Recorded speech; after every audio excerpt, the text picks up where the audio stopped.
और इस बीच बड़ी खबर बता दी आपको, जेएमएम के खिलाफ चंपई सोरेन की खुली बगावत। उन्होंने कहा कि मेरे साथ किया गया अपमानजनक व्यवहार। चंपई सोरेन का यह बड़ा बयान सामने आया। उन्होंने कहा कि मेरे आत्मसम्मान पर चोट लगी है।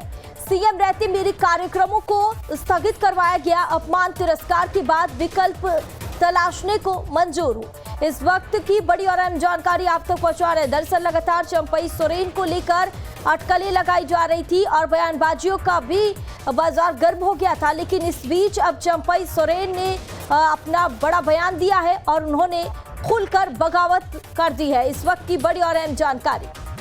जोहार साथियों, आज समाचार देखने के बाद आप सभी के मन में कई सवाल उमड़ रहे होंगे। आखिर ऐसा क्या हुआ जिसने कोल्हान के एक छोटे से गांव में रहने वाले एक गरीब किसान के बेटे को इस मोड़ पर लाकर खड़ा कर दिया है।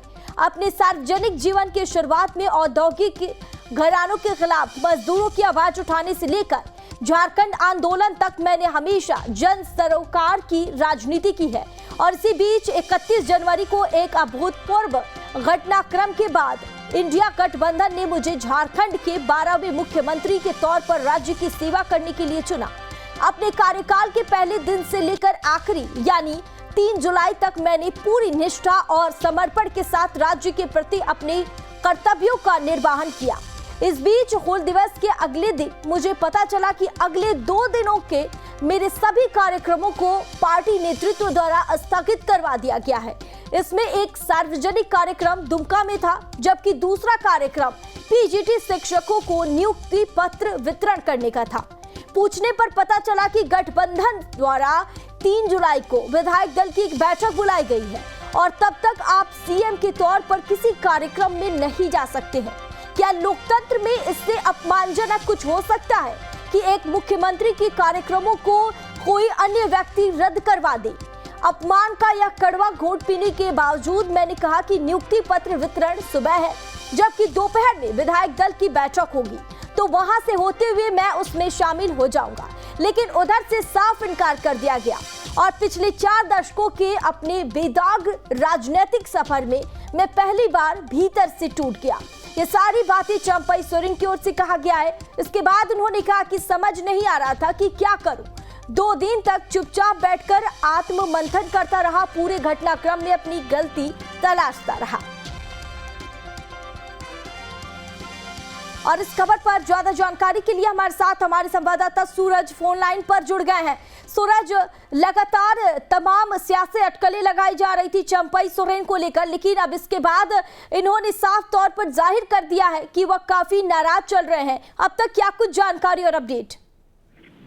देखिए, जिस तरह से 36 घंटे की सियासी उठापटक के बीच चंपई सोरेन दिल्ली पहुंचते हैं और दिल्ली में पहुंचने के बाद कई सवाल होते हैं, लेकिन उन सवालों का चंपई सोरेन के पास एक ही जवाब होता है कि मैं निजी काम से आया हूं। देखिए, इसके बाद कहीं ना कहीं चंपई सोरेन के तरफ से फिर एक भावुक पोस्ट किया गया एक्स के माध्यम से और ये पूरी तरह से सार्वजनिक की गई है और उन्होंने अपना जो दर्द है पिछले 4 दशक का, उन्होंने वो दर्द दिखलाया कि पार्टी को किस तरह से शिबू सोरेन के साथ वो मिलकर पार्टी को सींच कर आज के तारीख में पार्टी को इस जगह तक, इस मुकाम तक पहुंचाया गया है।